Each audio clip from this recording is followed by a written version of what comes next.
You're listening to the Bantering Bohs Show. Oh, yeah. Oh, yeah. Hey, Bohs fans, it's your boy JR. Do you like to shop? Of course you do. Amazon is everything you need. I mean, literally, everything you need.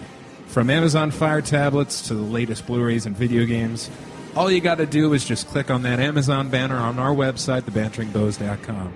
And if you really want to help us out and support the whole thing we got going on here, then please do us a favor. Do all your shopping through our Amazon page here at the Bantering Bohs. Thank you. Hey. What's wrong with this picture?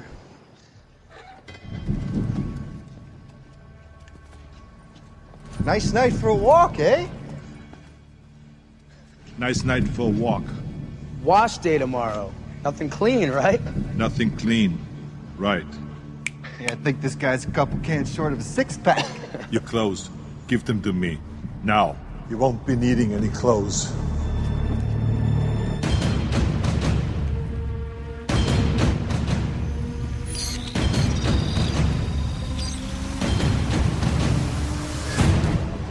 I've been waiting for you. Insert explosion sound. Times 5. Oh, it's in here somewhere, Bradley, and I just have to find that damn thing. I'm so confused. Huh? What happened to Bill Paxton? Wait a minute. There. Wait for it. That's what I was looking for. Okay. Yeah. So before we really get into the banter, we will make it before we get into our review. I'm sorry. I kind of agree with you from last week's show. Maybe we should record that intro about the Amazon page. Yeah, maybe we should. Well, we could turn that in. Well, let's just go with this anyway, though. So Bradley and JR, welcome back, by the way, unofficially. To all the junior screenwriters out there and stuff like that do listen to this show, and maybe you don't think about turning into a writer, but it just kind of happens. You come up with that next big idea. Which movie are you going to rip off? Possibly, just a thought. Anyway, so if you are going to do that, then you need to actually be a little bit more creative than to duplicate the same thing over and over again. I'm just going to say that. And plot holes. The theme tonight is plot holes. Okay. So, for any, we're movies... looking at you, Jurassic World. Yeah, we're looking at you, Avengers, Age of Ultron.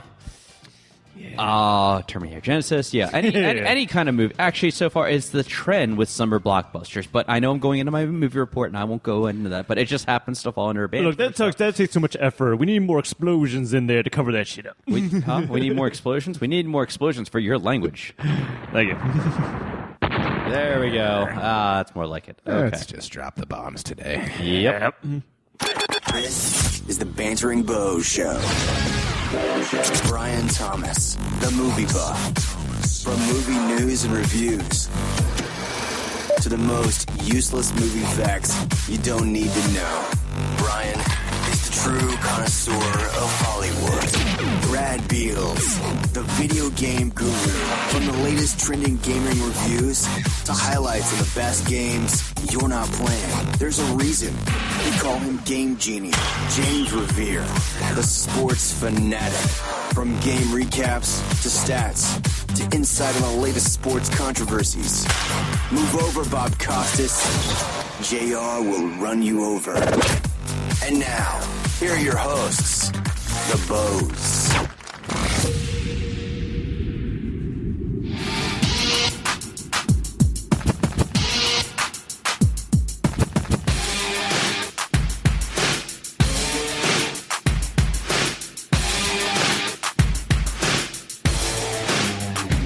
Oh, yeah. Should do.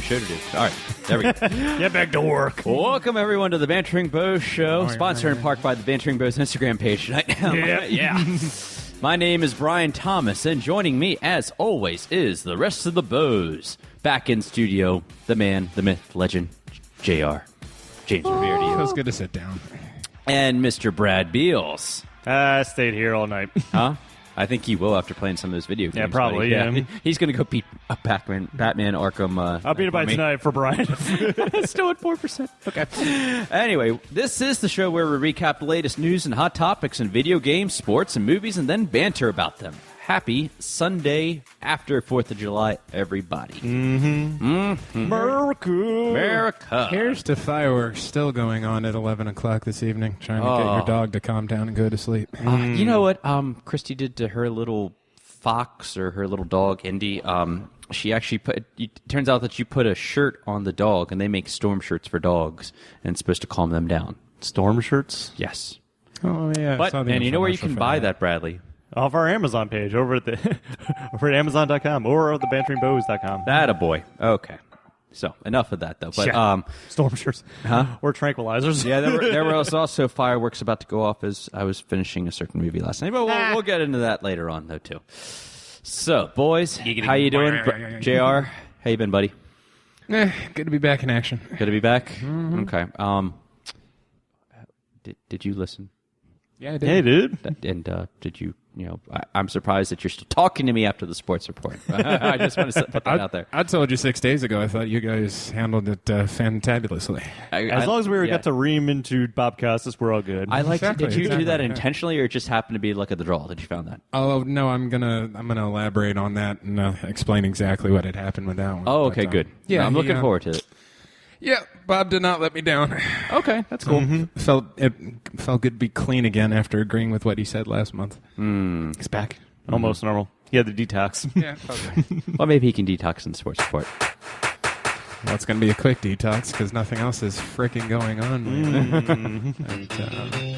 It's okay. Bradley's got extra long show notes tonight. I wouldn't worry. No, trust me, they're like 2 seconds long anyway, let's be honest. Okay. Yeah, the short episode.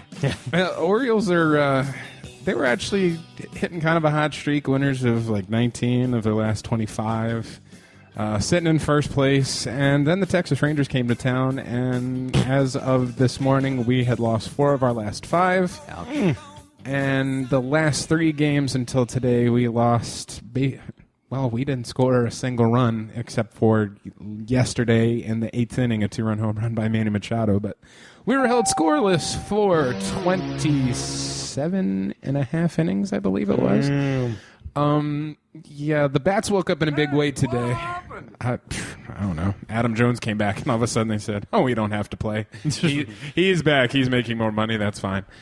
Jonathan Scope does finally come off the disabled list. No more Ryan Flaherty. He actually was optioned to AAA just yesterday, but he's already back with the club as Nolan Reimold, the oft-injured fan favorite. He is now on his way home as his wife is about to drop a bomb of the child variety. So he, by Major League Baseball told you that was the team. There it is.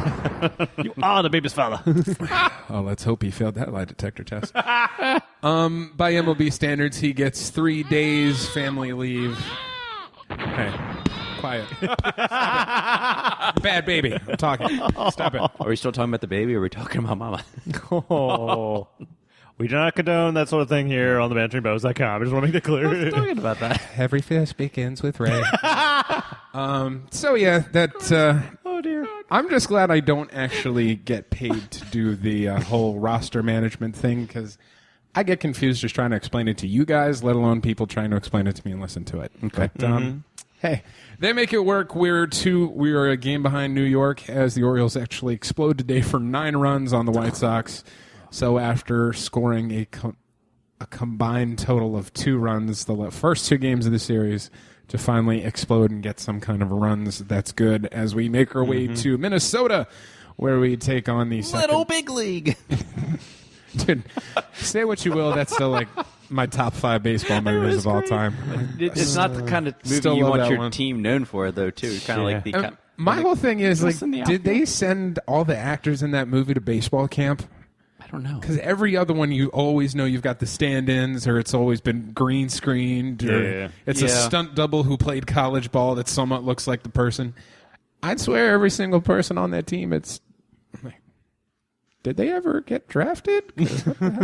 So still too good there. Still one of my favorites, even though it made Ken Griffey look like a douche. But that's another story. We all love that movie, though. Yeah. But yeah, Minnesota Twins, they're not as much of a cakewalk as they used to be, but we have Chen, Ubaldo, and I don't know who else, but 2 of our 3 of our best pitchers, so hopefully things will look up. Still hard to believe Ubaldo Jimenez is 7-3 right now with a 2.7 earned run average. Grief. Damn. Considering last year, I think you reverse his stats and multiply his ERA by 12, and that's what he was last year. I don't know how it happens, but hey, ebb and flow baseball. It's like, Ubaldo, what's the key to your success? Oh, I do like to throw my fastball, If it all go off my fastball, then everything else okay. I have good command on that, man. So, it's go. We're going to get some tequila after this, some churro, man. Oh, churro, that's a good idea. You want to come with? Okay. Churros in chocolate or something. Churros. So, but it's God, almost... I missed him. Oh, man. It's almost the All-Star break. Oh, yeah. Kansas City, by the looks of things, will in fact have 6 or 7 of the starting positions completely locked up. So when American League fans... Absolutely. When American League fans are complaining, why do we not have home field advantage in the World Series, you can all go beat the living crap out of anybody wearing blue and white in the Midwest of our country because all their fans are boring turd blossoms. Speaking of turd blossoms, Brian, filling in for me so aptly last week, mentioned Bob Costa is back in the news again. Oh, joy. So This can't go any wrong at all. let's set this Possibly go wrong. set the scenario of what happened. Bob Costas actually does do work outside of pissing me off. He likes to be a color We live in a analyst. culture that in many ways grows more stupid and graceless by the moment. Yeah, kind of like you, right? Yeah, he was calling a Chicago Cubs game, and for Orioles fans, you remember Pedro Strop, guy always wore the really big brim hat, kind of crooked. Yeah. Yeah, he's now with the Cubs. He comes into a 2-0 Chicago lead and basically gives it up, gives up a home run, double, single, just, the wheels come off. Now, like most, Dominican, Haitian, Latin American baseball players, they're very religious in their followings Careful. and whatnot. Mm-hmm. I'm kidding. So he's walking off. I'm only fake Hispanic. You know that. I'm a gringo as much as you are, okay? Oh, man, he's Latino, man. No, come on, man. No, he just dark-skinned white boy. It's okay. But anyway, though, he's walking off the mound after all the wheels come off, and he does what most of them do. He crosses himself, kind of gives a thank you to the man upstairs. Hey, at least I didn't get hit with a baseball because that would have been better than what I just did for my team. And Bob Costas, and this is a rough quote, but I'm pretty sure I'm spot on with this one, says, I can only imagine that Pedro is asking God or his dead relatives for forgiveness for that tragic display of pitching that we all just witnessed. So Right down the hatch, right? Yeah. So, should we already give him the spade right now to dig it, or has he already gone? That's a foot and mouth disease like I've never heard before in my life. Yeah, so I agreed with him when he called ESPN out for awarding the it known as Caitlyn Jenner an award. But Just for existing. yeah, he's back in the douchebag house. He can sit on it. It was only a matter of time. Yeah, He was missing him. He was like, it's getting kind of lonely out I was here. like, why? I'm not used to this at all. I feel weird. I don't hate him right now. Oh, there we go. Flip the bird, punch in the face, stab in the kidney. You put that dartboard back up, didn't you? Oh, yes. It's a wonderful cardboard cutout of him dressed in a Redskin uniform because that's the source of all my Anybody hatred. who actually saw the good Adam Sandler movie, Billy Mass, and JR is Steve Buscemi at the basement, crossing names off his sportscaster list. Minus the lipstick. Well, okay, that's your choice. So yeah, he's back on death row as far as I'm concerned. There's a lot more better people you can listen to. So that's pretty much it on Birdland News. Still don't know who our All-Star representatives will be. I think the announcement special thing is Monday or something. I'll check and try to get it posted on our Facebook page at the least. Mm-hmm. Capitals news. They lose Mike Green, All-Star defensive player who most of the ladies who follow the Capitals seem to swoon over. Good save, Good my save. friend. That was almost the end. That was almost the end of the show for a while. Yeah. For those who don't know what happened on stage. That would made a So- good Instagram pic, but a really bad experience too. Yeah. That would have been that would have been quite a few bro tears. Yep. Not again. God, not, Spilled the beer. not the soundboard. Come on. So they lose Green, but they managed to pull off a trade with the St. Louis Blues and get all-star left wing TJ Oshie. I have no clue how good this guy is, but everyone seems flipping crazy about him. So anybody who makes Alex Ovechkin that much better, it's got to be a good thing, I guess. Yeah. They are also close to re-signing the goaltender who led them pretty much to the Stanley Cup, Brandon Holtby, to a long-term extension. So get her done. And also in terms of other douchebaggery news, LeBron James. Oh, Fantastic. yeah. Go on. The, best player in our generation. I'm just going to put that out there. Yeah. No, it's still Michael Jordan. Exactly. Shut up. Scottie Pippen, man. Everyone forgets. I did enjoy that, though. Scottie Pippen came out and said, I was LeBron James before LeBron was LeBron. I was like, whoa, now, you know that bald guy behind you? I think he had something to do with those rings. Balls of steel. I'd say so.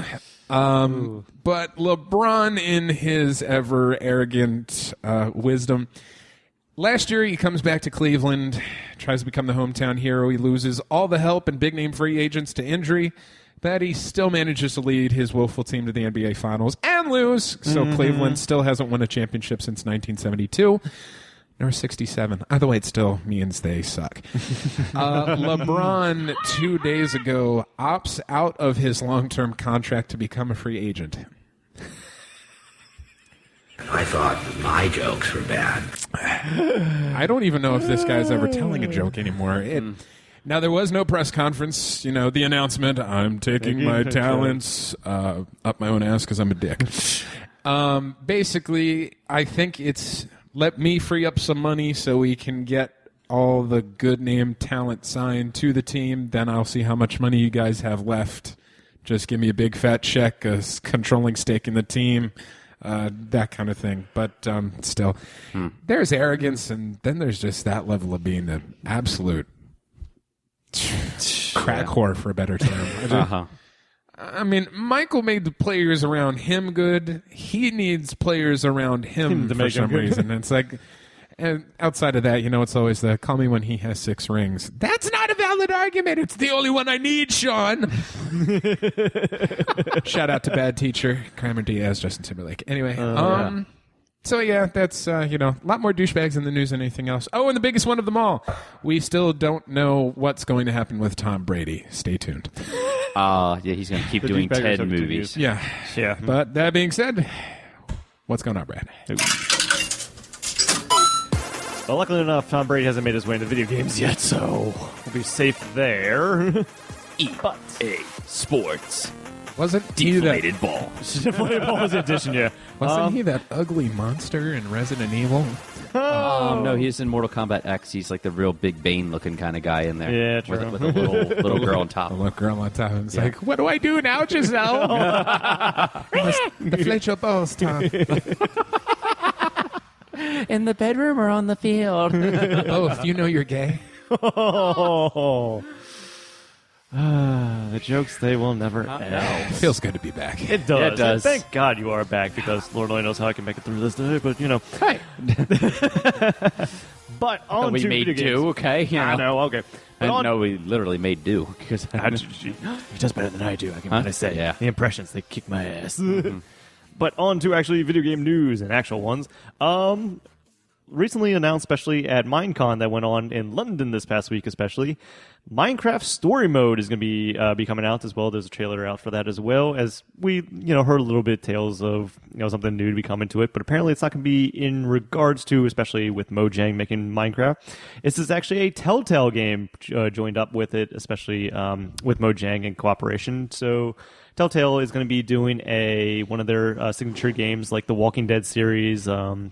The Wolf Among Us, and the recently, of course, Game of Thrones games that they've been putting out there. They're going to be doing episodic adventures set within the Minecraft world itself. Basically, essentially, with that. But lead voice actor on there for the main characters be voiced by Patton Oswalt, as we found out there. So, could be a little bit interesting. Short and squatty, just like the character in the game. So it's an interesting take, especially on that. And if anybody wants to actually do a story within Minecraft, I mean, how can you really, especially? I mean, you got the YouTubers, but... Yeah, I'm just waiting for this fad to fall off a cliff and die. You probably won't, because, let's be honest, Microsoft now owns Mojang and pretty much owns that, and they're going to be making sure that the Windows 10 version of Minecraft is going to be working and available. So let's be honest, it's not going to go away for your 6-year-old. It was great when it first came out, when it was in the beta. 12, so yeah. Still haven't had the pleasure of playing that game. I mean, you're not missing much. It's fine when you're with friends and you can just dick around in there and know what to do, but it's fine to give it to your kids because it'll keep them entertained for hours, let's be honest. If you're the insanely creative, I need to build something but not use my hands and I suck at drawing type. I really like to build this entire cathedral, but I don't have the money to buy the Legos. But I have Minecraft. There you go. Basically. Although, aren't they? They're bringing out the Lego version of Minecraft. If I'm not mistaken, they were working on a prototype. They should it's like have that. Lego Dimensions or Worlds or something. Lego Dimensions was that basically their Skylanders version of it, and I think they're gonna. They might actually bring that in there. I wouldn't be surprised. But on to prototypes. Actually, biggest news of this week was actually found a rare. Surprisingly enough, they were able to find this. A rare, it's still intact, Nintendo PlayStation prototype was actually found. That was JR sent us the picture about that. Exactly. So, to explain what this was, back in 1991, Nintendo was going to partner up with Sony originally and bring out the original PlayStation. It was going to be basically a cartridge and CD-based console. Now, of course, it only went through the prototype phase, and it wasn't until CES 1991 where Sony unveiled it, and then Nintendo unveiled that they were going to be partnering up with Philips instead and axed that. So, do they feel sheepish? Yeah. Exactly, because since of that deal, Sony took the PlayStation and ran with it. So if it wasn't for that outing and basically saying, yeah, we're not going to work with you. Mario may actually be swimming right now instead of sinking. Exactly. He's a me. Yeah, so this was, of course, found by apparently a son of one of the executives from Sony that apparently found it like in his junk pile, was just going through and was like, this isn't here. Because my dad said that this guy named Olaf threw it into a box of junk, but apparently that Olaf guy was the head of Sony Entertainment back then. Yeah, so apparently still working. I mean, it still has, it was based off of basically the original Super Nintendo, just looking at the box design to it. The material you can tell is probably the same, plastic, because it still shows the aging and the yellow discoloration on it that you have with PlayStation. Which Mine still has that. Mine still has it, too. I actually still own a Super Nintendo, but... Why is that, though? I mean, it's just an aging of the material itself. I guess maybe there's probably a bit of usually color change over there. I want to assume acid was probably put in there if it's acid base. Do it to cause a bit of discoloration. And usually with newspapers, that's why they turn from their white to almost like a sepia tint. Yeah, because the acid tone in the actual paper itself will deteriorate. So that's my I'm assuming, but look for there, and it actually has the Sony. And now you know. Apparently I'm Thank smart. you, Who knows? Yeah. Yeah, so it still has If not, that's a really good banter of bullcrap that you just put out there. Exactly. But this was posted up on Reddit, and we actually get to see photos of the prototype itself with a cartridge in there that hasn't been used yet. So there may be data on there. Again, the individual said that he's probably going to see if he can find a power cord for it and try to boot it up to see if there is actually data on there, if there actually was a prototype game. Yeah. So if there was a prototype game on there, we may see something we never knew was going to come out there. So who knows? Is it too late, though, for anything to ever happen between those two? Who knows with the business and how it is, if they want to make amends, or if, let's be honest, if Nintendo is going the way it is, probably go third party and be like, yeah, we'll sell you our licenses. I mean, they've already started selling them out to the mobile network, the mobile games, to try and get onto, I think it was DynCore or whatever. They're trying to do that, so we'll see. Again, they kind of learned their lesson after back there when they partnered up with Philips and created the Philips CDI, and then we had Wand of Gamelon.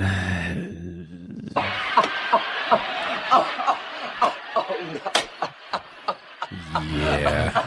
I'm so hungry I could eat an Octorok. My boy. Greatest YouTube poop videos ever created, yeah. But, yeah, interesting if you want to see the videos out there, just, pictures out there on the net, especially to see the prototype with it. Really interesting to find out, and who knows if there actually is good stuff, stuff we never saw before on there. But, random question for yes. you. Okay, so I have like an Intellivision system, if you've ever heard of that. Okay. Yeah. Remember those? And I had sold my parents' Atari. Now, this is all from my parents or whatever. Right. They're like, do whatever you want with it. If you can sell it on eBay, you can. Guy at a certain video game store said that I could hold on to it because it could be worth something. Yeah. Is that the older systems, especially, you're not going to get much right now, but the longer you hold on to it, it's going to be worth a good bit of money. Right now, I thought retro is in. Yeah, retro is in, and trying to get a hold of a TV to actually run it is actually turned hard. Yeah, you and I were talking about that too. You need old CTR TVs, especially. So basically, your old school, monitor ones that you used to have. But more my question would be for both of you would be like, I don't know if you still have your original NES or SNES or 64s. I personally even own Sega. I was Genesys. the idiot who just said, "Ooh, GameStop! I want more money." Yeah. Well, if you could do it over again, would you hold on? Which three? what would the tier be? Which three would you hold on to, or which one would be the top one you'd hold on to? My original PlayStation. Really? Okay. Interesting. Okay. And then the NES. All right. I still hold on to the ones I have right now. So number one I'd hold on to is the Sega Dreamcast because I love that system especially. I'm a big fanboy for that especially. That had a lot of great games for it, but it was one of those mid-season consoles that was released, and then immediately after that the PlayStation 2 came out, and I was like, that's cute, Sega. This is better. Oh, that's right. You don't have DVD compatibility? Oh, no. It's like, hey, I'll just leave this here. Mic drop. Yeah, exactly. Call me crazy, but I still have that. Yeah. I still have my Super Nintendo. I still have all my games that I have for that. Yeah. Including, yes, I do own a copy of Super Mario Brothers RPG: Legend of the Hidden Star. Yes, which I own it too. Crazy. That's got to be at least minimum $85, like decent. That was average. a good game. At first, I hated it, and then I started playing with my friends, and I was like, "This is awesome." Those bad boys are worth. Yeah. And to think that game started because that was a collaboration between Nintendo and Square, i.e. Square Enix back in the day, where literally this is how the game started. They got into an elevator together and said, hey, we should make a video game together. Bam. Yes! That's literally how it started, from an elevator meeting. No, it was great. I mean, I still have that, actually. If you can find like the old retro games, I think even like the original Pokemon games are up there in like the $89 range. Pikachu! You would not believe, yeah. Still love the... It really pains me knowing how much the gold cartridge Zelda games are worth now. Yeah. I had one of those too. I had the gold Majora's Mask for have 64. that. I had to get rid of it, but I might have one of those. if you have the Nintendo 64, you got money. Well, here's the thing. I held on to all of them. Okay. The only thing I never held on to was my Game Boy, so I could get my Sega Game Gear instead. Ooh, But man. if I had to get rid of all of them and keep only one, I would keep my 64, believe it or Okay. not. You can- Yeah, I would be between the 64 and the original You can- Nintendo. you can still I didn't go like Super back. Nintendo as much. I don't know why. I call me was crazy, more a but- Nintendo fanboy back then, Crazy. but it was Yeah. again. I guess everyone in the neighborhood had that, so it was like one of those things. It's like we gotta get You Nintendo. told me to. Yeah, yeah. Yeah, you get the word. Plus also Mario Kart days. I mean, come on. Yeah, and that's the one. That's the one I never had for 64. Is Mario Kart? Yeah. Had everything else, but actually no, I didn't have Wave Race. Follow that Follow dolphin. that dolphin. Everyone played that one level. Yeah. Oh, Warm up time. Follow that dolphin. Because you could just do whatever. You could just Exactly. stick You're around like in there too. That that's was all the you best part did. about it. Yeah. So, anyway, I'm sorry. No, that's fine. But again, we like to be nostalgic, and that also helps kill time for me because my notes are going to go back pretty quickly. See what I did there, JR? Exactly. So on to two. Apparently, That's it, man. Game over. Man. Game over. done. I'm out. I don't have any reach your eyes. What can I say? Wait, up, down, left, right. There we go. 100. Especially games coming out today. Let's go into Val news, especially two of their games, especially that we have out there. Dota 2 International has now reached its prize pool of, and I quote, $15 million in cash and prizes is reached up for the international tournament. Last year's prize pool had reached up to $10.9 million. It's up to 15 I'm already. in the wrong line of work. Wow. Seriously. Now, of course, this is the big one that'll be coming over the end of summer, especially this year. And, of course, this comes from donations and paying for especially the in-game compendium that they have out there, and any others you want to especially do there, and their sponsorship deals. So, damn, that's a lot of money, especially for the winners of that for the esports. Especially on to other Valve news. Team Fortress 2, the free-to-play and pretty much the free-to-play shooter game that kind of everyone kind of bases off of when it came out, has introduced a new update, the Gunmetal update, which is very similar to Counter-Strike Go's updates when they do with the map packs and the campaign pass.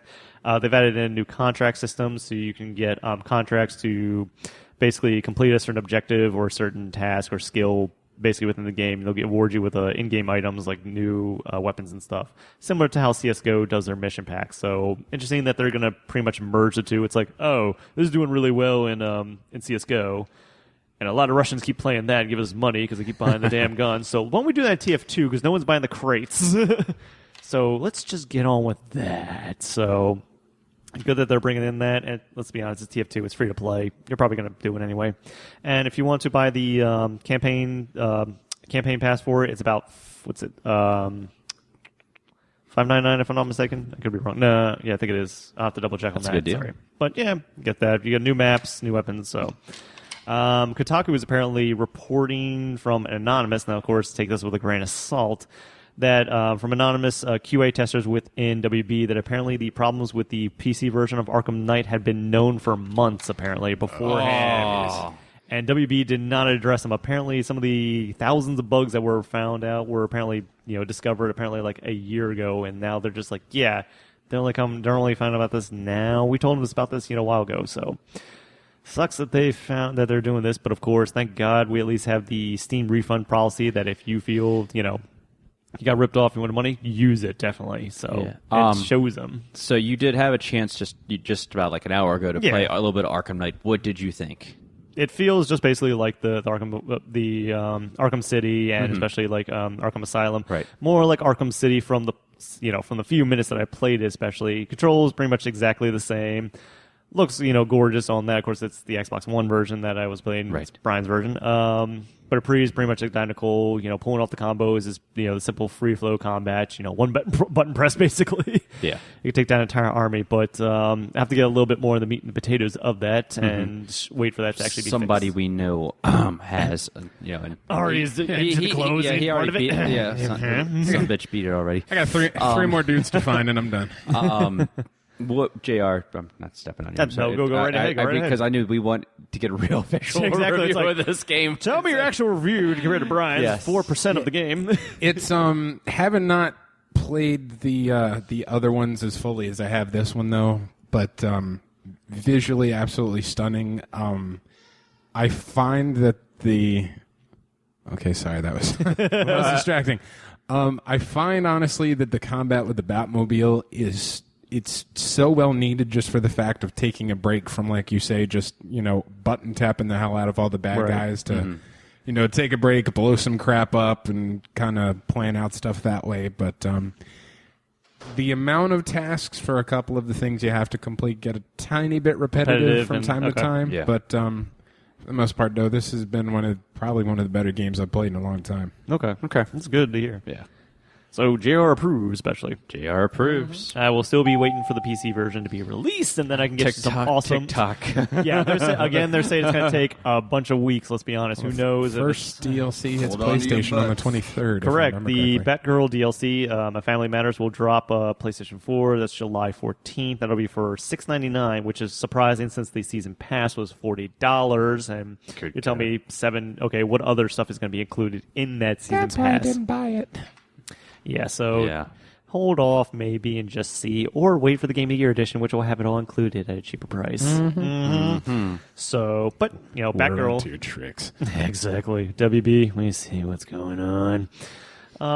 As well as also especially delays as well, I'm afraid to say. Dead or Alive 5, the final round game that came out back on the PC version of it. Now, originally when this launched, this did not have multiplayer.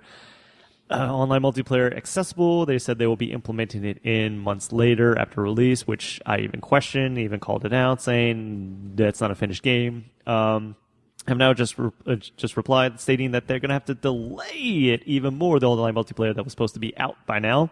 Apparently they ran into some, quote, major issues with the Exactly, with the beta test of it, and we'll still have to be taking some more time to get that working, which I find ridiculous because it's a PC game. How hard is it to get the freaking multiplayer working when you got the console working? And not to mention, let's think about this. Dead or Alive 5 last round for the PC was released back in March, and it's now July, and the multiplayer has not been set up. One too many coffee breaks in between programming. Yes. So, Japan, what is it with you in the PC market? You just don't get it. You got that on the console, but still, that's kind of odd that they just decided not to do that. But on to, of course, my last bit of news. I want to touch on another sad thing. I'm sorry to touch on. I got the good stuff in the beginning, and then we got to get through the other crap. Wow, I see what you did there. I know. Scrolls, the other Mojang game that came out as well, which was kind of like a card-based strategy kind of grid system kind of base game that they had going on. Unfortunately, will be shutting down, apparently, but servers will still be running until July 1st of 2016. Apparently, this is due to, not too much service with it as well. Not too many people playing the game as well. So they're just like, well, we're not getting as much as we thought out of this as well, which had a lot of hype going into it. Originally baited it back in 2013. There was a whole controversy with them and Bethesda going over a lawsuit over the name as well, because Bethesda was like, it's too similar to the Elder Scrolls, so you're gonna have to change that. Oh, jeez. Exactly. There was, to which of course, good old Notch wanted to say, okay, let's settle the lawsuits. Let's settle this. My best guys versus your best guys in Quake. Let's do this. No, we're not going to stoop to your level. I win. Oh, Notch. Yeah. But, after that was all said and done. So this was released out and kind of, did all right for the first year. And then Hearthstone came out and just stomped all over it, let's be honest. So, need I say more? And with apparently a new, possibly, expansion right around the corner, as many news journalists got a very special scroll, actually, in a newsletter from Blizzard themselves saying, upcoming news coming for you heroes out there, in the Blizzard, fantasy-style writing, saying new heroes will be on the horizon. So, needless to say that there might be a new expansion on the way for more cards, and many have hoped that there's speculation there may be an actual new hero implemented in, which would be another class to use for the cards, which would be fantastic. But we shall see, especially with that. But, hey, more new stuff to Hearthstone, but sucks to hear that Scrolls will be shut down, unfortunately. Yeah. So, I mean, I didn't get the chance to play it as well, but it was still, from what I was looking at, especially I think Total Biscuit video that I looked at it, interesting concept. It's just, like any free-to-play game, you need community there. You need people to fund it. If you don't have anybody playing it and spending money on it, then it's like you're not making you're not breaking the bank on that. So, unfortunately, so sad to hear. But let's be honest, Mojang's still making its money with Minecraft in itself, and if it's going to be creating another game, especially with Telltale, I'm still waiting for the Minecraft movie because let's be honest, it's going to come out and they'll kill the Lego movie in a heartbeat. So, what else I got in the meantime?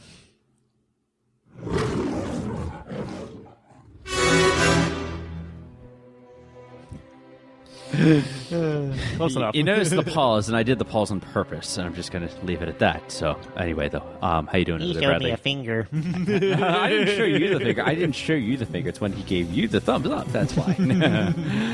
All right.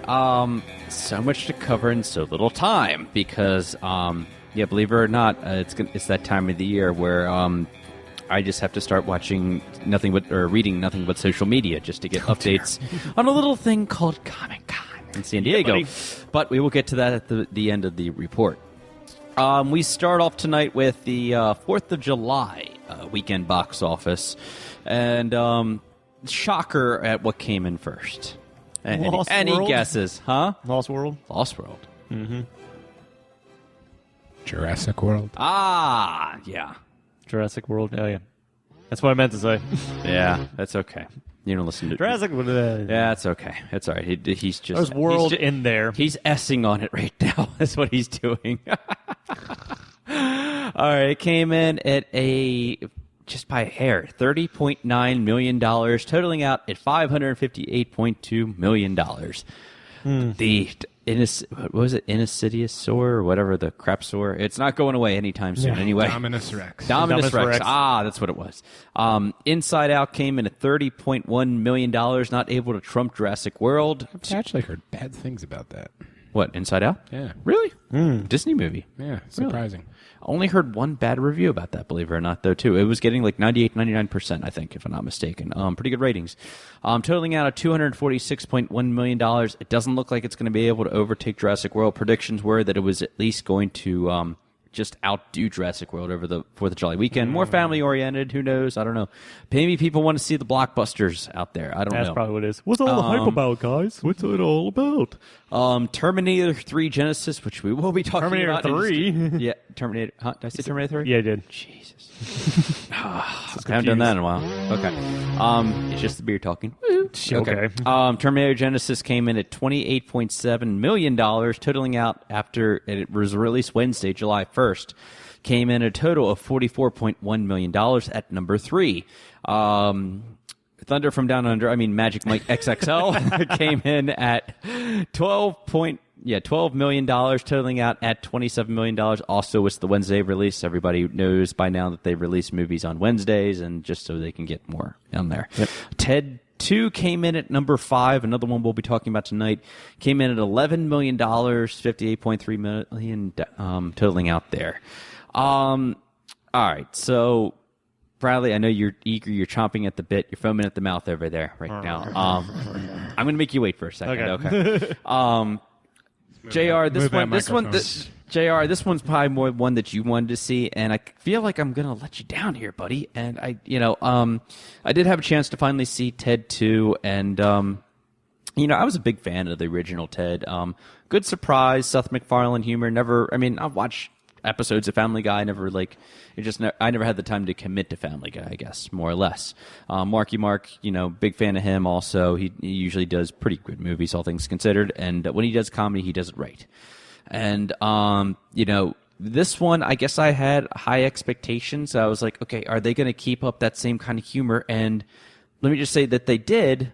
Okay, the jokes were even funnier, or are just as funny. And there was some that were just like, oh my God, I can't believe they did that. Yeah, it sounds like his humor. And if you've seen the trailers, you have an idea of what I'm talking about, so I'm not even going to get into that. Pretty much Ted 2 is about Ted. It just kind of picks up right where it left off. Ted gets married to, was it Jamie Lynn? Or Tammy Lynn, thank you. And he gets married by Flash Gordon, and all of a sudden we end up, and this is, I'll go spoiler-free for you guys. Mila Kunis is DOA almost, or she's gone anyway in this, and they kind of explain it that their marriage didn't work out between her and Marky Mark, so he's kind of sat in the dumps and so forth and stuff like that. Too. I know I would be as well. And Ted is he's having marital problems already within it, and right after getting married.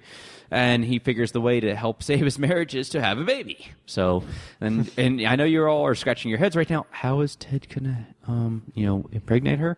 Well, he's not going to be able to, obviously, or whatever. So he needs a sperm donor. Damn Hasbro. Yeah, Hasbro does show its face in there. I best believe they do. Oh my God. So anyway, it goes all into the whole fact of him trying to, go to the sperm bank, him trying to even adopt or whatever. All comes down to his human rights, okay? And guess what? He has no rights because he's a teddy bear.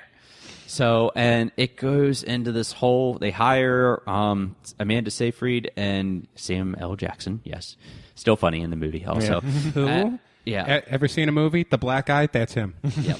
And it just kind of goes with that. And I guess I didn't see that coming, or maybe I should have seen that coming, just more the tone that they were going to take. They're going to take the whole more serious kind of human rights political tone on there too, and it carried on throughout the rest of the movie. And it had Family Guy moments. You just see these just random things just happen, like the credits, for example. It just ends up being kind of a whole musical, and that's fine. If it's Family Guy, if you get that, then it's all for you or whatever. It's just kind of those random insert jokes and just the pause, and then it goes to the next scene. And that sounds right out of Family Guy, though, too. The setup. But the problem I had with it was just, the whole human rights kind of serious tone, though, to it. And it just, it went by very slow. That's the problem with it. So overall, I'll give it, I'm going to be kind, I'll give it a 3.5 out of 5 on there, on the Bose scale. I enjoyed it. I mean, when I laughed, I definitely laughed or whatever. But the first Ted, comedy sequels, everybody will say this, that it's just hard to surpass the original. Yeah, you set a bar, and it's like, what do I do? We're looking at you, Steve Carell, Evan Almighty. Yeah. It wasn't such a high bar. It was just the first one was such a simple story, though. I think more or less, guy with teddy bear and just the stoners stuff too, or whatever, and just. Simple premise. This one just kind of, I guess he went in a different direction than I guess we would have expected. A little bit more complex. Yeah. So, if for any Ted fans out there, I would say definitely go see it. I think you're going to enjoy it, but I just think that, that I was hoping for more, and just the story itself, though, too. Maybe, I don't know, maybe Seth MacFarlane just wanted to go in this direction for some odd reason. Maybe Universal wanted him to go in this direction. I have no idea. Maybe he's getting a little tired. Maybe he got a little writer's cramp after... A million ways to die in the West. I don't know. I mean, you can only write so many times to shove a flower up Liam Nielsen's ass. Yeah, exactly. And there's a certain guy that makes a cameo in there. But I won't get into that right now. Anyway, though, let's talk about what Bradley really wants to talk about right about now. I do? Huh? Well, you do want to talk about something. Yeah, I mean... Maybe. Huh? Maybe. Maybe. I feel like it, It's been a long night. Possibly. Huh? Possibly. You sure? Silver Fox? Huh? Oh, okay. I was going to skip to Comic-Con. Comic-Con. Yeah, let's go there. I'm kidding. I was waiting for it to upload. Arnold, that gray in your hair has got you in a rocking chair. Oh, God. Yeah, if anybody did check out the Bantering Bohs Instagram page, I had to do it. I had to post this. Because other people are going like, what the hell are they talking about? No one understands the Silver Fox joke, sadly enough, or whatever. And then Bradley's like, it's the silver bullet. I was like, insert Coors Light right now. You see in the trailers where he's like, I'll be back, and jumps out of the helicopter, goes down. First thing that came to my mind, silver bullet. Yeah. Start on that train. So we could spend all night on this, Bradley. And probably. Yeah, and the first thing he says out to get out there is, James is going to like this. Yeah. That's the first thing I said, like, James is going to like that. That makes me actually feel bad. I'm like, do I really have that bad a taste? No. It's just that I guess maybe you can oversee things more. You have the ability to shut off your mind that I'm jealous about. Here's the difference between you two right now. You and I can go with either of you guys on this. Okay, you and I can just turn off our brains and just say, hey, I just want to enjoy a movie. I don't care how far fetched it is, and I'll take it for what it's worth. Just what's just the word? Just impress me right now. Me. Bottom line. You and I will also go into a movie theater now and just say, I'm going to rip this to shit. No, I don't always go into movies something. I'm just like, I have but you're so ready to, though. I'm sitting there, I'm just like, I already have an expectation, and I hope I'm wrong. Yeah. So it's almost like we are in the same that we just sit back and go, impress me. Yeah, yes. Basically. We're John Malkovich in Terminator. I'm sorry, Transformers 3. Impress me. Yeah. That's pretty much what it is.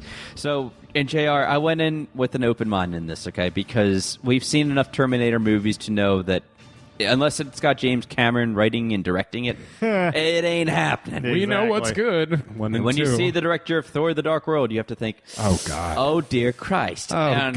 Yeah. Oh, God, it's everywhere.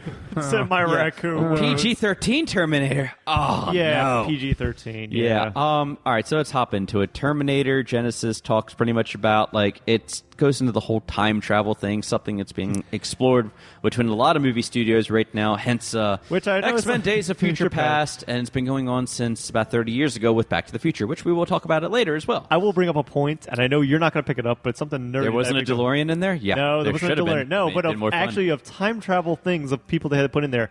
You notice in the film, at one point, I started clapping and go, is that? It is! Ha ha ha! When we talk about one of the enemies that was shown up in there, I'll just tell you the person who was personifying Skynet. That guy. Yeah. That actor is Matt Smith. He is Doctor Who. He's one of the Doctor Who's. Who's time travel. Yeah, he was in there. That's why I was like, time travel. Doctor Who. Why is he playing evil? And why does he have an American accent? He's supposed to be deliciously British. Actually, he was in there. He played a very big part, if you really think about it. He did play a big part, actually, which is surprising, which I found hilarious. I'm like, what is Doctor Who being so evil? I don't watch Doctor Who. I'm sorry. But going back into it, pretty much what TerminatorGenisys does is it just recaps everything that happened in Terminator 1 and in, I guess, Terminator 2 to a point. Yeah, it didn't actually. It didn't go into Terminator 2 it at all. Because it's alternate timeline now. Yeah, so it's different. It starts off, and we'll go spoiler free, JR, because I know you want to see this. And to the listeners, I like giving you guys time before I just really banter and spoil a movie. But some people don't. I won't name names. No one in this show. Don't worry. Thank God. Pretty much, though, it just starts off, okay, let's go show back the future again, because that's what every Terminator does. It kind of has that formula. Yeah. We'll show the future, we'll show the Terminators, and you're right about the purple laser guns in there. That was actually good. The future looked pretty cool, actually. I think they actually did a really good job with that. If they would, and I keep saying this, if Salvation would have done a Terminator future, just all of that at nighttime with purple lasers and just Terminators and just fighting the whole time, that would have been perfect. If they would have just spent the whole time in that, I would love that, and they didn't. They only spent like maybe 5-10 minutes in there, though. Too. John Connor is in there. They have all new cast aside from Arnold Schwarzenegger in there. The guy playing John Connor, what his name is escaping me right now. His last name Clark. Anyway, he was in Dawn of the Planet of the Apes in there.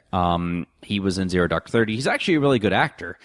And he's got another one of those guys who has that face. You've seen him in everything, but the name always goes away. I will not count him as a B-list actor. I think because he's way more talented than that, though. Too. I mean, I think he's got a big career ahead of him. He's probably middle age, 40s or so, but I think that it's his time, though, too. Okay. He's making some good choices, pretty much.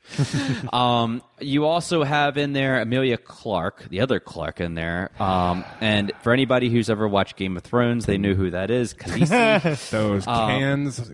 Hey, this is a family show. I'm kidding. We don't care. That's PG-13, say it. Beat that. You only see a shadow. You see a shadow. You see more right like that than That's all you see. That's about all you see. Wait, is Harley Quinn on that filter right there? No, it wasn't. No. We were talking about my new Batman Arkham Knight light. It's pretty cool. I can't stop playing with it. Yeah. Anyway, Emilia Clarke is playing Sarah Connor, and I think she did a pretty good job. She's not as badass as Linda Hamilton was in number 2. Really short. No one's as badass as Linda Hamilton. She is tiny. And she does have some one-liners in there. There's one that I was just like, I can follow you so far on this one. The grenade when she brought out the grenade launcher, I forget what she says, but I'm just like, you're almost there, but you're not there, honey. I think it started to get to the point of cheesiness by that time. Yeah, it was. And that's if you look at old Terminator 2 kind of maybe could get that. I mean, but it just ages way better, though. It still holds up, but we're going to get to that in a second. Go on. The guy playing, and this is a guy that a lot of people don't like, Jai Courtney. He's the guy who played Kyle Reese, a very important part. He was the main person. He actually ended up being more important, I think, than Sarah Connor and Arnold the whole time. Not going into spoilers at all, not going into that. Yeah, no. Kind of plays homage to the first one. Yeah, Jai Courtney, he was in Spartacus, Blood and Sand. He was in... if you want to call it Die Hard 5, Good Day to Die Hard. Die Hard 12. He is going to be in Suicide Squad, though, also. So, I mean, hopefully that'll be a Do we know good which one he's going to play? I'll find that for you. Let me know. Remind me. So it goes through the whole Terminator 1. No, it goes through, okay, they're going to send Kyle Reese. Everybody knows this whole story by now. They're going to send Kyle Reese back into 1984. Skynet has already sent a Terminator... young Arnold Schwarzenegger in there too, and he actually did a real good job. I mean, he looked like it though too. I was surprised because I remember looking at the TV spots for in the trailers. I was just like, don't tell me it's going to be like Tron, Evolution. I was worried. No, it was way better than Salvation. It was better than I expected for the CGI. We're talking about the fake Arnold. Yeah, the fake Arnold, basically CGI Arnold. I was like, okay, I can get down with that. 80s Arnold back again. Yeah, yeah. I thought it was. I was like, did they cut just a scene and then? Yeah, no, Bill Paxton was not in there. I'm sorry. No, man. No. Game over, man. So they have, and they do it right off the real early. They do the fight go between Arnold and. Game over, man. It's game over. Yeah. So they go into the whole Terminator 1 series, and it's like you're rewatching the beginning 5-10 minutes of first Terminator, which is pretty cool. And then they switch over to Terminator 2 immediately. The part that I did like is that you did get to see them sending Kyle Reese. And you're seeing John Connor, though, too. But you're seeing Kyle Reese being sent in through the time machine, though, too. And that's something I think that a lot of fans have been interested about. And I like that. They did that really well, too. it's like this will end the war by sending him back after the Terminator. When you go back, you'll see Sarah Connor. She'll be a waitress, and she'll be... What's a waitress? Yeah, exactly. Because they had no idea, Yeah. bottom line. And when he gets back, he starts seeing flashbacks and... He'll go into more he stuff. gets back in there. He gets into the 1984 world. And all of a sudden, you see the cop Everything's pulling up, changed. and it's an a Asian T-1000. I hate saying it like that. But the T-1000 is It's an there. Asian T-1000. Yeah. And Bantai. And it just, and then all of a sudden he's like, why is a T-1000 in 1984? You're scratching your head. And then all of a sudden you see the armored car go in, just like the trailer says, I'm not giving anything away here, I promise. And then obviously Sarah Connor Open the door, come with me if you want to live. And she's pretty much Desert supposed to be the tough Linda Hamilton kind of Yeah. Terminator 2. And it's like, well, what's going on here? And of course, Kyle Reese is scratching his head. What the F? You're not the one I'm supposed to be here for. What happened to you? And then Arnold Schwarzenegger is there, and his new nickname is Pops. Yes, you not. Pops. Insert laughter. Yeah. I tell you, Pops. Yeah, Pops. Nothing makes sense anymore. No, and it's Yeah. just, and they say this is an alternate, It's universe. an alternate universe, essentially, because of the timeline. Pretty much, that Terminator was sent back in 1973 to protect Sarah Connor. And it just goes from that, and now there's a whole new alternate timeline, and, it just... Forget everything you knew beforehand. Just throw that out the window. Actually, I think that's what the trailer said, though, too. Basically, yeah. And it goes into a whole spin of just stuff that it's like, did we need that? Did we want that? And It still tries to keep within the realm of Terminator, but it's like, this is just a different... All right, here's the thing about the original Terminator movie. It was a action horror movie. Yes. Okay? It scared the living crap out of you because it was a rated R. It was a bloody film, though, too. Sarah Connor. Like that. And it just, just that kind of stuff. I can't do the voice. I know you can do way better, but go ahead. Sarah Connor. Anyway. Go with me if you want to lift. Yeah, and Kyle Reese then was just he was awesome, and it just was a really, really good movie. Terminator 2 just took that and reinvented itself, though, too. We're going to take the old Terminator and we're going to make him the good guy, and we're going to add a new kind of Terminator with liquid metal that will still hold up about 20 years later. Yeah, still hold up and still with be CGI. as creepy. And then the studio says, finally, a movie that takes everything you knew and love about the first two Terminators and takes a steamy crap on it.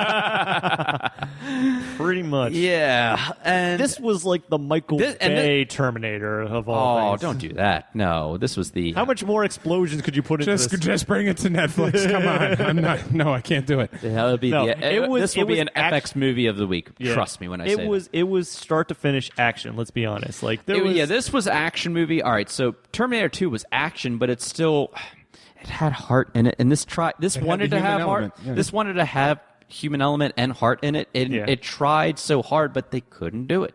There were some. It was the points where writing. you're just It was like, the writing. Yeah, there were some points in there. It's like, I see what you're getting to, but you may want to do a little bit of revision. Still, I see what you're doing. Yeah, and it's not bad, but it could be worse. Terminator 3. I mean, it didn't go. It went more for the action and tried. It was pretty much a redo, or not redo. It was just a slight continuation of Terminator 2, but just like, okay, we'll have some CGI in here. We'll create our own little female Terminator and stuff like that. And this one goes crazy with the CGI. No doubt. And it's like, but I mean, how are you gonna get those action scenes? Let's be honest. Yeah, we'll outdo Christopher Nolan in the amount of flips we could do in a bus. You only got 2. We're gonna flip a bus 15 times on the Golden Gate Bridge. Brilliant. Yeah, not so much.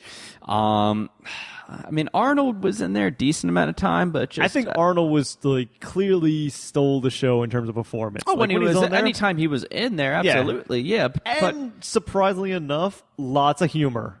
I was surprised the amount of humor in this. Yeah, I'm not too surprised about that, though, too. I think that's one thing Salvation was missing is the humor in there, too. Salvation was taking itself very seriously, but at the same time, just like, but there is no plan here. Yeah.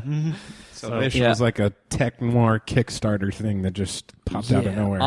And I don't know. I will give it, Bradley, I'm going to give it a 3 out of 5. I mean, I didn't hate it. I know a lot of people hate it, and I don't hate it at all. I don't hate it at all. Like, I went out of it going, that was actually better than what I expected it. I mean, I went into it, I remember, like, I can't remember, you said it or someone said it to me. It was like, Rotten Tomatoes was giving it like a 22% going into it. And I was like, I don't know what film they saw, but that clearly wasn't worth a 22, if I'm not mistaken. My initial reaction when I went into it, probably coming to like the initial like, 3.5. But going back, looking at it, It's and like the plot holes, JR, It's a that's plot what it holes was. that I sadly. And every time he keeps pointing at it, I So I just negative go like, 0.1. Yeah, I go negative like, 0.2. Yeah, 3 out of 5. That still means it's still good. Don't get me wrong. It's still I mean, good. If you can go see it, If if you you're a want to see it- Terminator fan, go see it just because of curiosity. And don't get me wrong, those fight scenes and the action scenes still pretty damn good, even though, you still get all this stuff.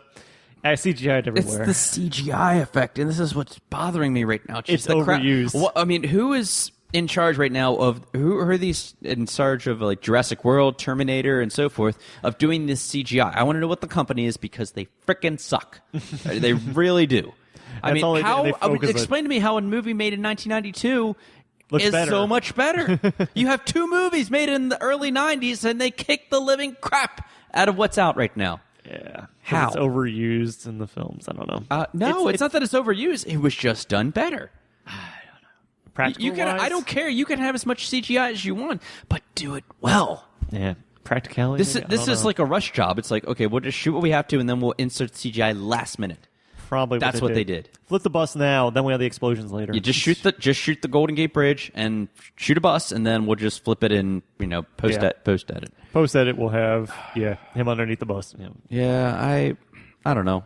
I mean, it's just it's a common trend. It's just a reoccurring trend right now. Anyway, CGI. with all these movies, Ant-Man. That's the next one we're going to be able to review. I mean, that has to have CGI, but will they do it well? I mean, when everything I've seen with him jumping onto the gun, I mean, it looked pretty good, all things considered. I mean, but It's like we've seen it done, but here's the thing: is we've seen it done before. It's old hats. That's another thing with summer movies. It just keeps being the reoccurring trend. We've been there and we've seen that. Impressed me. Yeah, that's what it all comes down to. So. I think only what's the one movie that has impressed me so far this year, and I can't remember what it was. Avengers didn't. I don't want to say Avengers impressed me, because once again, same idea, same things all over again. Just insert more action, more CGI. Yeah, I don't know.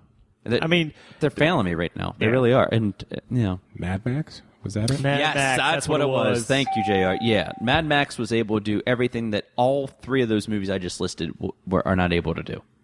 And they even used CGI in there too. And it was a simple premise. Let's have a car chase for like 2 hours, and a guy rocking a guitar with the shoots fire. Flamethrower, flamethrower rocket. Genius. Yeah, but don't get me wrong. Like going into it, I mean, you want to see Arnold beat the crap out of CGI Arnold? Yeah, you got that. You got a T-1000? Yeah, you got that. You got this new Terminator in there? Yeah, why not? Yeah. Plot twists in there to the whole new story, the whole new timeline. It's in there. This has been said before. They explore some interesting theories in it, though too. Which I find hilarious that Arnold's the one to explain it all, and even they tell him, "Yeah, can we get this guy to shut up? Does he have an all switch? Because I don't understand him." Yeah. I don't know. They go into some different territory. Again, after going back and looking at it, there are some definite plot holes. 2 of them off the bats, like, without trying to ruin it, it's like Arnold's whole point being in there, just that's a big plot hole. How he got there originally. That's my question. Yeah. I don't know. I mean, I don't know if they'll ever do a director's cut, or maybe I have to go back and actually watch like the director, talking commentary, about it. Commentary. Probably, yeah. I mean, maybe they can explain it more than I can. Yeah. I mean, but that's kind of like, the director saying to Kevin Costner in Waterworld, "I'm sorry. I'm so sorry for doing 10 this." years, this guy, Alan Taylor's going to be like, yeah, I'm sorry. And apparently Alan Taylor even said that he didn't give the studio permission to release that trailer, the one that gives all the spoilers out there, too. He did not, so... That 5-minute trailer is just like, hey, you don't have to pay $12. Yeah, and that's probably John why he came in number back 3. In the past now. It's like, wait, what? Yeah, I was trying to say that would have been a bigger surprise if you didn't tell us, because that would have just been like... Yeah. So, but no, we're like, oh, we already know this is coming. We saw this. Yep, pretty much. Anyway, that could have been the WoW thing. That could have been that was their chance to do that. And they were trying to build a new franchise here. Honestly, if they came in at number 3, I don't see how they can. I really don't. But even in the story, for you, JR, especially, you want just that is such a dick move, right? It is not, because I know, like, going into it, he's definitely going to enjoy it. He's going to do what I don't do. I'm jealous. Yeah.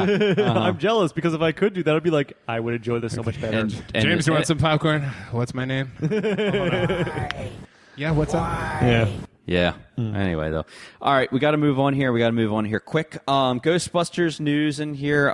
Pictures were being sent out by Paul Feig, the director. And you guys have probably seen this already, but I will show you again. I'm getting double thumbs down by the Bohs, which means only one thing. Yeah. And that's of the new Proton Pack. It looks like a Proton Pack, but it looks like I've seen better stuff come out of Comic-Con. That's all. Yeah. Baltimore Comic-Con. I've seen one turn into a boombox. Wait. I've seen one turn into a bubble maker. Maybe they look as scrawny as they do because they know the chicks aren't going to be able to lift the real ones. Oh, wow. I went there because this movie doesn't need to be made. Oh. I'm going to see it anyway. I'm just kind of curious, but and the final picture here from Ghostbusters that they did tweet out is the new uniforms in there. Uniforms, the exact same thing. Pretty much the exact same thing. They look more out of a cross between Ghostbusters 1 and Ghostbusters 2. Remember how they had the dark uniforms in Ghostbusters 2? Little lighter version, little lighter tone on there too. I don't know. I don't see how Melissa McCartney's going to fit in that one. The last one, I can honestly tell you. And I guess overall, you guys... has zippers to unleash more fabric. It's spandex, I tell ya. Slimer slimes it first so she can slide in. Anyway, so I can think you guys give it one big vote of... Yeah, okay. Yeah, there it is. Okay. We said we were going to talk a little bit more about time travel tonight. Back to the Future hit 30 years this week, believe it or not, though. The original Back to the Future. How old do you feel right about now? I feel like I was born when the movie came out. You weren't even born when it came out? I wasn't even born when it came out, yeah. Okay, we were just... we were. Yeah. Came out back in 1985, that is. And...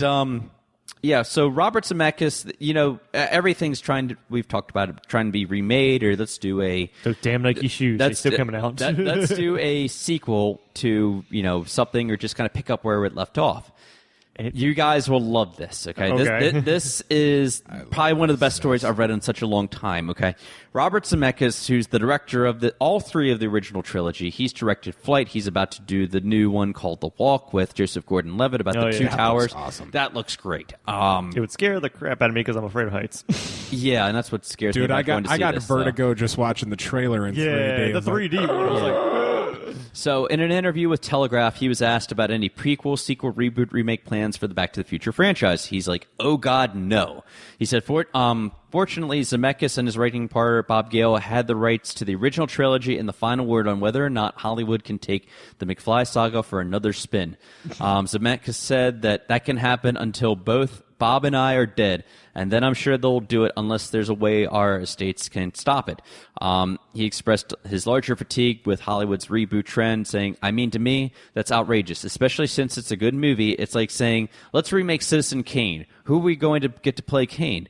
What folly, what insanity is that? Why would anyone do that? So pretty much he said, over my dead body. Yep. I want to buy that man a beer. Seriously. I love that guy. I really do. Some Johnny Walker, sir. I want to buy him some Johnny Walker Blue, and if he's right now, I wish daughter, take her out to dinner. I wish Cameron would have done that with the Terminator franchise. I wish that, Spielberg, I don't want to say he's a sellout, but I'm just going to say that, he puts his name on anything. But but unless he's directing it, though, which has been how long? Yeah, but it's always, anytime you ever listen to like the movie sites, you ever listen to a movie podcast, everybody's like, "What would you make a remake of? Back to the Future? Why? Why would you do that? Why let it be untouched? I mean, you can remake a Batman movie, you can remake anything else, you can make enough Bond movies." Said the same thing about Point Break, but they didn't listen there. Right? Nope. Yeah. So good news for everybody. Back to the Future. Just go buy the trilogy on Blu-ray. Rewatch it as many times as you want to because it ain't going anywhere. It will remain untouched until Zemeckis, rolls over. Here's one for you, Mister. I won't remake my own movie guy. I won't remake my own movie guy. Anyway, though. All right. So while we have just a few more minutes, want to touch on Comic-Con. First of all, it's going to stay in San Diego through 2018. Really even call it a convention considering no one's there? It's too small. They do not have enough. They need enough venue because it's packed. Yeah, pretty much. So that's good news for San Diego. And Yeah, as they still Brad got. It's like said, we keep coming back. San Diego's like, thank God, people keep Yeah. coming back to us Because we have nothing. We have rice So, and a jail. oh man. Sneaking those ones in. Yeah. Anyway, though, so all right, here's a little preview of what's to come this week, and we will have a big. My movie report next week will be nothing but San Diego Comic-Con, so that's the good news. We know that Legendary Pictures is going to be bringing Guillermo del Toro's Crimson Peak movie in there. It's more of a horror movie. I know that it has Tom Hiddleston in it. It's more a few Guillermo others. style. Yeah, it's more of his darker horror kind of theme. I've seen the trailer for it. I need to go back and rewatch it. And from what I've seen, it looks pretty good.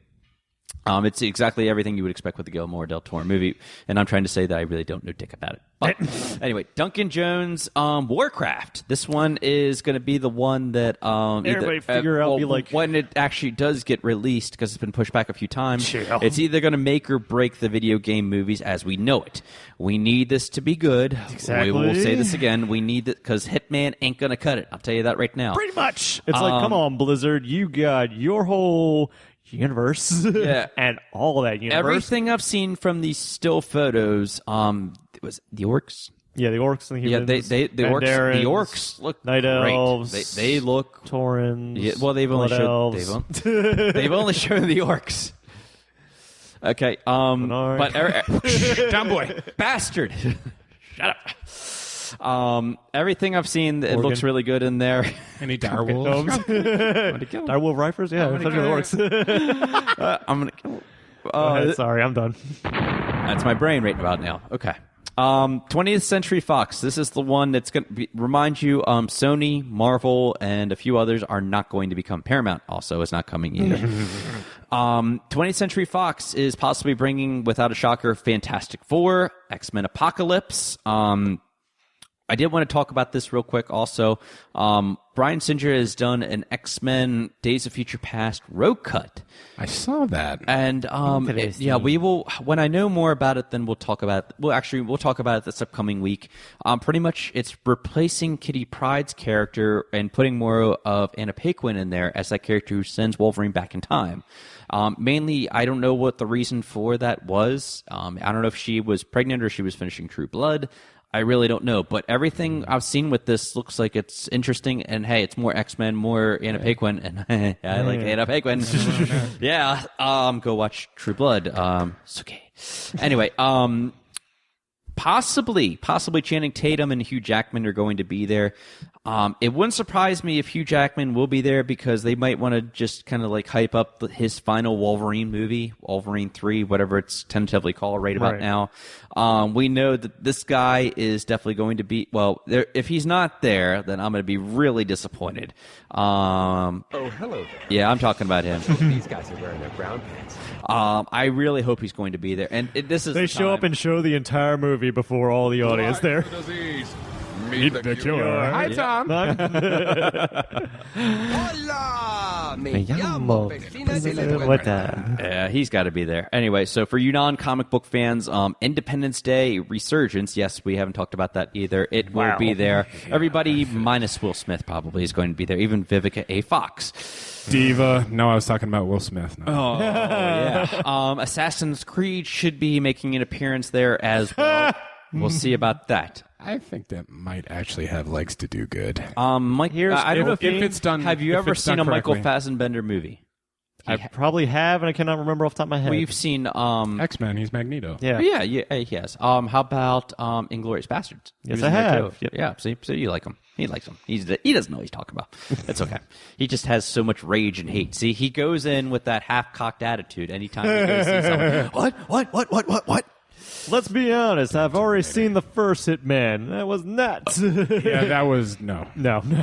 I wholeheartly agree with that statement. Yeah, but the new one's called Hitman Agent 47. That means it's They just gotta be added his different. name on the end of there, for God's sakes. Again, I will still admit, the only good thing out of that was that damn sword fight in the train. That's all pretty much you had. You Slater. All right. Hateful Eight, Quentin Tarantino is bringing this in here. I will talk more about this next week in there as well, too. everything. It's going to be pretty much. I think it's going to have maybe even more comedy than Django Unchained. If I could, everything I've seen from the pictures, it looks really, really good. I don't think he's made a bad movie. I haven't. I need to go back and binge watch a lot of Quentin Tarantino movies because I've never done that. I've only watched certain ones on there. What I'm showing you gentlemen right now is the cover of the new Entertainment Weekly in there too. Bradley, you can, if you want to learn this for the night, you can. I'm kidding. We're talking about Batman versus Superman has Gal Gadot in color as Wonder Woman, looking mighty fine, I must say. Henry Cavill looking mighty fine, and Ben Affleck looking really badass as Batman in there too. Totally I'd say he's been juicing just a tad in there. Totally brooding, juicing. Goes into it. There's a whole lot of new pictures in there. We posted them on our Bantering Bohs Instagram page as well. We will go into more detail about that. As far as I know, from what I understand, the whole Batman versus Superman cast is coming. Hopefully this time they'll actually be talking and not just wave and then go away. I think Zack Snyder's got a lot of talking to do. He needs maybe an actual trailer. He needs to take advantage of this because Marvel's not there. Yep. And this, Batman versus Superman has even owned it for the last 2 years. Even doing whatever they have. Just say, we're going to do a Batman versus Superman movie. Mic drop. Yep. Walks out. Yeah, easily. Yeah. Show us something now this time. You had the trailer. We were like, done. Mic drop. That's all we do. Absolutely. Yeah, so, that's all we need. Come on. Give me. Just give us a few tidbits in there, though, too. Yeah. What else? That's about. A little movie called Star Wars in there. Should be coming there, maybe. Too. Yeah, they're not saving that for E3. They're actually going to be bringing that to Comic-Con. I do like that, though, too. I doubt you're going to see. You might see Mark Hamill there, but you're not going to see Harrison Ford there. I'm sorry, guys, though. They don't let him out of the retirement home. No, he was flying. He was flying the Millennium Falcon again, man. Did you hear? And it got another crash. Breaking news: anytime it feels like breaking. This is going on to the sports report. U.S. women's soccer wins third World Cup. There we go, buddy. Hey. As the guys, as the boys would like to say, America. They won 5-2 defeat of Japan. There you go. Alex Morgan. I would not kick her out of bed for getting crumbs in This there. gong's for you, Japan. Yeah. Anyway, I was like, that's going to be Harry for a lot of them. Oh. Anywho, though, more news to come out of Comic-Con. Every day, try to check in with our Twitter page and Facebook page. We'll try to post as much news as we can. And who's to say what will come out of this? Like I said, DC Comics and 20th Century Fox have a lot of announcements there, I would hope. And I really want to know about the opportunity. I really want to know about Hateful Eight. What's going on with this? I want to see a trailer for this, not just like the whole credits kind of thing. We're gonna do it. Here's the people in it. Bye. Bye. So, anywho, though, in my kind of film, we just kill them off at the beginning. That's how we do it. See, that's how I would have done Friends. Love that joke. Anywho, though, guys, recommendations for the week. Go for it. Oh. If you haven't already tried out the new update for Team Fortress 2, might as well try that as well. And free to play. But other free to play titles I was actually able to get around try this week. Recently in open beta, if you really want to call it that. Dirty Bomb from the guys who made Brink. I know that's kind of going back there and saying that's not really a good reputation. That's not a good platform. Not a good platform to you, but actually they did a little bit better this time with Dirty Bomb, which is more of a squad-based, class-based shooter with more objective-based objectives in there. Actually done well. It's like each level basically changes from like 3 different matches within each level. It's like, okay, you got this mission. Once that's done, you're going to go here. Each one just feels like a different level. Each class like synergizes with each one differently. Like you just have the Fragger that just has a grenade launcher, the heal Aurora that just drops a healing station right there. You do have, of course, your Sniper, which throws on heartbeat sensor if they want to. I forget the hell the name is. And Rhino, who's just literally just minigun, basically. Nothing else, just minigun, mows down everybody. Each class does have its own like role and perspective. Some are just like kill dudes, some are support, some you can tell are just like go for the objective straight up. But each one feels actually pretty decent. This game actually looks like it have a good bit of legs to it. Again, it is a free to play game, so do expect that going into it. Business model could probably use a little bit more work because I'm not spending $10 to unlock a class. Jeez. Yeah. Again, I'd probably knock that down to maybe half and get to probably League of Legends level there of like unlocking characters, then we'll be okay. But again, it's in early open beta, wherever the hell you want to call that. But Dirty Bomb, not bad to try out just to see how it is. So something to try. If you're like me and you're definitely struggling for cash and you're looking for freebies right now, I've never been one to go on the MMORPG front, but Neverwinter on the Xbox One. Free to play. Just need to have a Xbox Gold account in order to get on there. But considering it's a free to play thing, they did some pretty damn good work on that. It's that usually with the MMOs for the RPG style, they usually set it up. It's like you go pretty well, and then they'll get to like a grindy kind of spot. Have you? I'm waiting for it. When you start to like slow down, it's like okay, now it seems like I need a lot more time to go forward. So yeah, it's not been terrible so far. Once again, it's just a thing. It gets a little repetitive here and there, but I'm not going to complain considering it's free and it's actually pretty grand size and pretty. Get in there for play. maybe an hour or two and then say that was good. Call it a day. Yeah, it's been good. I recommend it. Okay. Trailer I did want you guys to check out. Bradley, I know you saw it. The Creed trailer, JR. I think you're going to like this. Watched it. Yeah, it does it pretty good. It does really good justice. I liked how they just barely shoehorned Rocky Balboa in there. They just bring him in. Yeah, it's just like just like a cameo. And if they do that, I think this movie's got some legs on it there too. In theaters right now is, and I have to go see it tomorrow, Magic Mike XL. Have fun with Thunder from Down Under. Part 2. Here's to no banana hammocks in her face, Brad. They'll be holding on to something there. And, of course, TerminatorGenisys is out too. Minions comes out this week as well. I will be... how much... You want to have a little bet here about if Minions comes in first next weekend? Can it beat out In and Out? Can it beat... No. Can it beat Jurassic World? I got no doubt. Ooh. I'll call you on that one. Wow. Okay. Call you on that. All okay. All right. There it is. Anyway, though... Yeah, in the meantime, I'm going to go play me some Mortal Kombat X right now and, go kick the computer's ass, finally. Good luck with that, buddy. My fiance's sure as hell not going to play me with that, that's for sure. I was trying to train the boy before the show. Yeah. I kicked his ass at good times. Boy's never picked up the game before in his life, and he still beats my ass. Whatever. I'm not a gamer. I'm a movie guy. Lick it. In the meantime, find us at thebanteringbohs.com. There you will find all of our latest shows and links to the various social media networks. Gentlemen, have a great week. You too, sir. You too. And to everyone listening, thanks as always for joining us, and we will catch you next week. Peace out. Here you go. Deuces.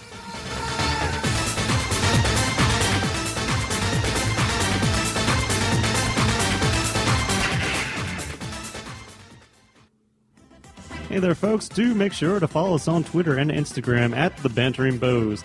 Also, be sure to like us on Facebook at facebook.com/The Bantering Bohs. Thank you, and deuces.